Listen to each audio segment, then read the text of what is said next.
आजकल के summer vacations में और हमारे समर वेकेशंस में बहुत ही ज़्यादा फ़र्क है। किस तरह हम लोग अपने समर वेकेशन में बहुत ही ज़्यादा मज़ा करते थे अपनी नानी दादी के घर जाके, और हमारी नानी दादियाँ मज़े मज़े की चीज़ें बना के रखती थी, हम लोग एंजॉय करते थे। बट हम लोग अब जब बाहर रहते हैं तो यहाँ पे तो नानी दादी का कोई रिश्तेदार भी नहीं है जिनके आप बच्चे जाके एंजॉय करें। बस उन लोगों के लिए तो टीवी, मोबाइल, लैपटॉप, यही सारी चीज़ें हैं एंजॉय करने के लिए। तो हमने सोचा यहाँ समर वेकेशन में खाली बैठने से अच्छा है कि कुछ मज़े मज़े की चीज़ें घर में ही बनाई जाएं।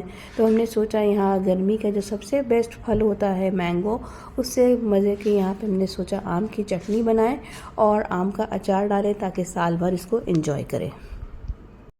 अस्सलाम वालेकुम, hello everyone and welcome back to my channel. कैसे हैं आप सब लोग? उम्मीद है आप लोग सब खैरियत से होंगे। तो गर्मी के सीज़न में यहाँ ओमान में आम ज़्यादा अच्छे मिलते नहीं हैं, और जो मिलेंगे तो उसके दाम जो होते हैं वो आसमान तक छुए रहते हैं। बट हमने किसी तरह यहाँ मैनेज कर लिया और मंगवाए थे हमने ये कच्चे आम। आम इतना ज़्यादा इम्पोर्टेंट क्यों होता है समर में? इसके खाने से जो विटामिन ए हमारी बॉडी में आता है वो साल भर तक हमारी बॉडी में प्रिजर्व रहता है, और इससे हमारी बॉडी को जो है समर में बहुत ही ज़्यादा कूलनेस मिलती है। और इसमें जो इतनी सारी शुगर होती है ना, उससे हमारी बॉडी बहुत ही ज़्यादा एक्टिव हो जाती है समर्स में। आज हम बनाने वाले हैं आम से दो रेसिपीज़। एक रेसिपी मेरी नानी की है जो आम का अचार डालती थी पंजाबी स्टाइल में, और दूसरी रेसिपी जो है वो मेरी सासू मॉम की है, वो उन्होंने हमको सिखाई है आम का गुड़म्बा बनाना। तो बहुत ही खट्टी मीठी चटनी होती है और बहुत ही टेस्टी होती है। साथ ही एक और स्पेशल चीज़ हम बनाने वाले हैं जो कि मेरे बेटे की फरमाइश पे बना रहे हैं। तो वीडियो को पूरा देखिएगा, स्किप मत करिएगा, और जिन्होंने चैनल को अब तक सब्सक्राइब नहीं किया प्लीज़ चैनल को सब्सक्राइब कर लिएगा।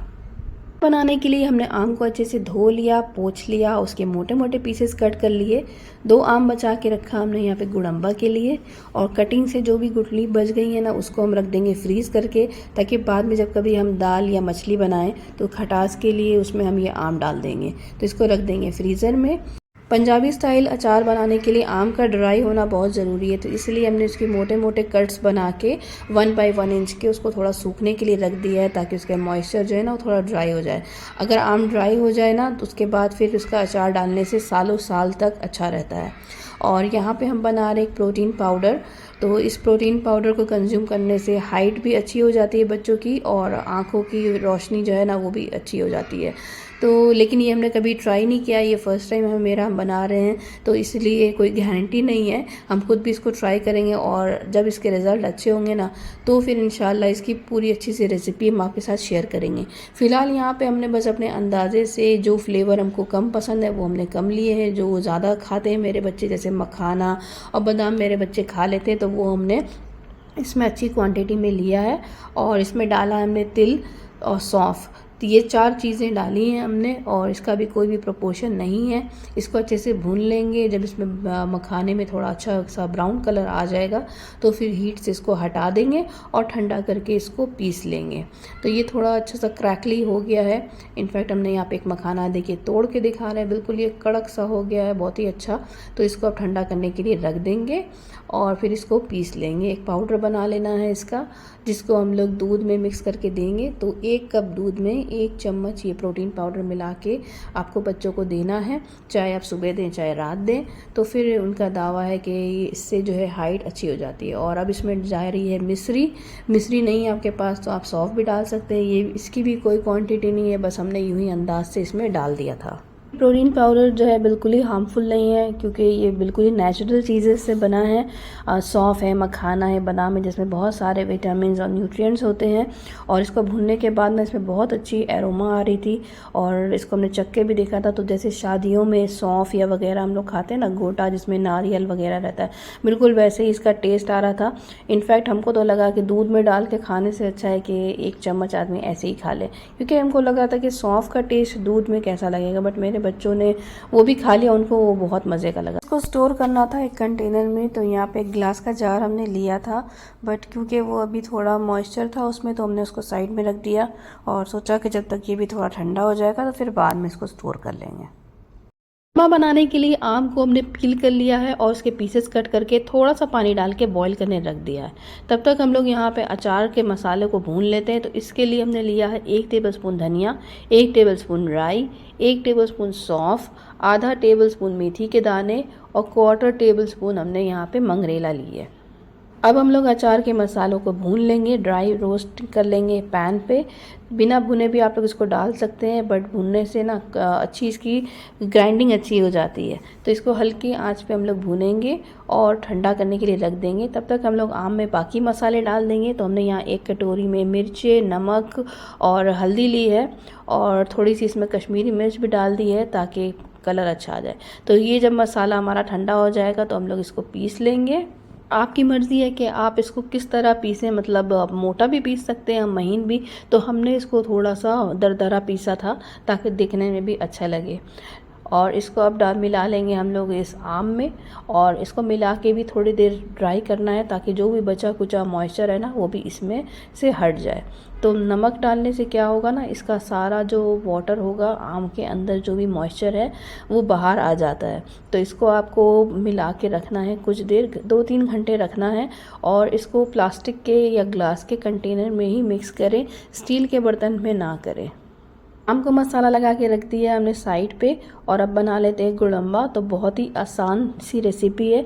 ज़रा सा हमने यहाँ पे ऑयल लिया है, 1 टेबलस्पून से भी कम, और अब हम इसमें डाल रहे हैं 1 टेबलस्पून सौंफ और 1 मिर्चें। साथ में हमने ज़री सी राई डाली है, और अब इसमें डाल देंगे गुड़। गुड़ जो है मेरे पास पाउडर फॉर्म में था तो वही हमने डाल दिया है। और यहाँ 2 आम के लिए हमने 6 टेबलस्पून गुड़ लिया है। धीमी आंच पे आपको इसको पकाना है ताकि गुड़ जो है सारा इसमें मेल्ट हो जाए, और मेल्ट हो जाएगा तो फिर इसके बाद ये एक जैम जैसा बन जाएगा।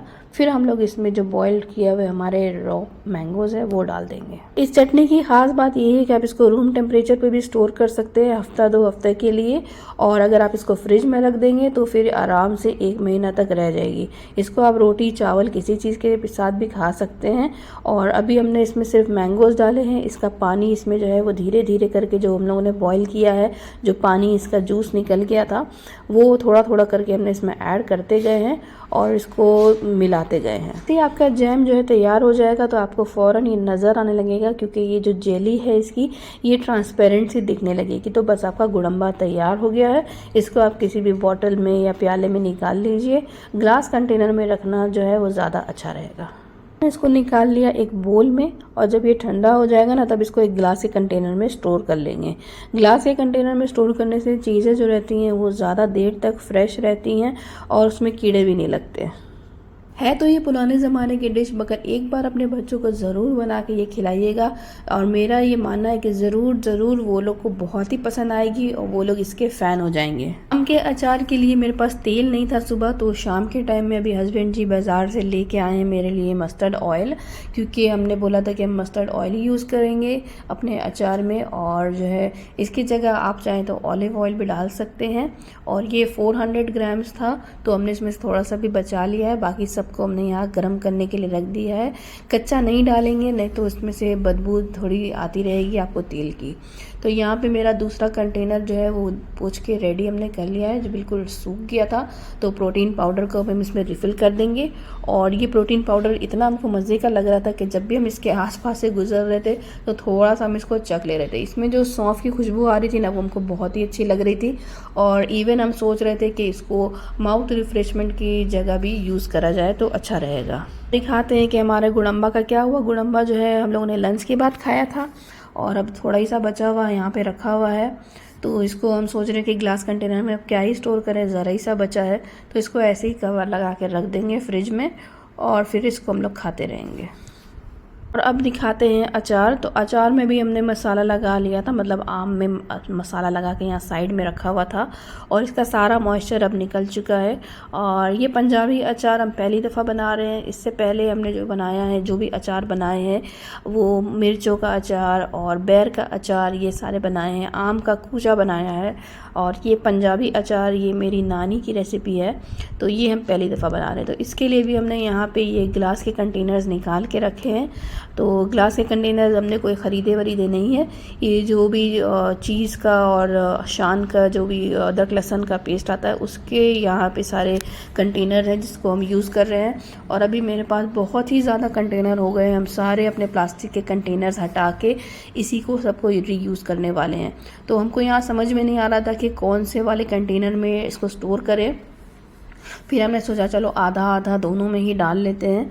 तो जल्दी जल्दी पक जाएगा, क्योंकि कम क्वांटिटी होगी ना तो फिर अच्छे से पक जाएगा। तो इसीलिए हमने दोनों कंटेनर में थोड़ा थोड़ा ये डाल दिया है और गैपिंग इसमें छोड़ेंगे, ताकि क्योंकि अभी हम लोग ऑयल भी डालेंगे और थोड़ी स्पेस और भी इसमें रहनी चाहिए, ताकि आप इसको बार बार टाइम टू टाइम मिक्स करते रहें। जार में कितने लोग कच्चा ऑयल भी डालते हैं, वो भी कर सकते हैं, बट उसके लिए फिर आपको टाइम ज़्यादा लगेगा। और अगर आप पका के डालेंगे ना तो फिर कम टाइम में ही रेडी हो जाएगा अचार। तो ये जार में हमने डाल दिया है 1/2 क्वांटिटी में, और ऊपर से इसके स्पेस छोड़ी है। अब हम लोग इसमें जो ऑयल गरम किया है वो डालेंगे। ऑयल को जो है ज़्यादा जलाना नहीं है, बस इतना करना है कि इसमें से जैसे ही धुआं आएगा तो इसको चूल्हे से हटा लेंगे और उसके बाद इसको कूल कर लेंगे। जब ये ठंडा हो जाएगा तो फिर हम लोग इसको अचार में डाल देंगे। यहाँ पे ऑयल की क्वांटिटी आपको इतनी लेनी है ताकि आपका जो भी मटेरियल है वो सारा का सारा इसके अंदर बिल्कुल डूब जाए। और चिंता की कोई बात नहीं, अगर आपका बाद में अचार का तेल या मसाला कुछ भी बच जाता है तो वो आप अपनी सब्ज़ी में या सालन में डाल सकते हैं, तो वो बहुत ही ज़्यादा मज़ा आता है उसको खाने में। और मेरे पास तो जब भी बच जाता है तो हम बाद में फिर उसमें और हरी मिर्चें भी काट के डाल देते हैं और फिर वो मिर्चों का अचार बन जाता है। तो यहाँ पे ढक्कन का अभी कोई काम नहीं है, इसको हटा देंगे और एक साफ़ कपड़ा लेके इसके मुंह पे ऐसे लगा देंगे। वैसे तो नानी दादियाँ इसको रस्सी से बांधा करती थी, बट अब चलो ये काम नए ज़माने का कर लेते हैं। इसमें हमने रबर बैंड लगा दिए हैं, तो कपड़ा लगाने से इसके अंदर धूल मट्टी नहीं जाएगी और बराबर से इसमें हवा भी जाती रहेगी। इसको अब हम लोग रख देंगे धूप में, और इसको रोज़ हम लोगों को धूप देनी है 3 घंटे तक, 3 से 4 घंटे तक इसको धूप लगानी होगी। वैसे तो इसको स्टोव पे पका के फ़ौरन ही खाया भी जा सकता है, बट धूप में अगर ये पकेगा तो फिर आहिस्ता आहिस्ता से जो इसके फ्लेवर्स रिलीज़ होंगे ना, तो फिर खा के फिर आपको नानी दादी की याद आएगी। और ये जगह हमने सेलेक्ट की है अपने घर के बाहर, इस जगह पे कड़क धूप आती है और सिर्फ 3 से 4 घंटे तक ही डायरेक्ट रेज रहती है, तो यहाँ से हमको बार बार हटाना नहीं पड़ेगा। तो 10-12 दिन तक हम इसको यहीं पे छोड़ देंगे और 10-12 दिन के बाद जो है ये पक के पूरा तैयार हो जाएगा। तो हम अभी आपको 3-4 दिन के बाद का ही रिज़ल्ट दिखा रहे हैं, क्योंकि मेरे से सब्र नहीं हो रहा था तो हमने निकाल लिया। बट अभी ये गला नहीं है, इसमें थोड़ी सी भी कसर बाकी है। तो आज के व्लॉग में इतना ही, मिलते हैं नेक्स्ट व्लॉग में। तब तक के लिए टाटा बाय बाय एंड अल्लाह हाफिज़।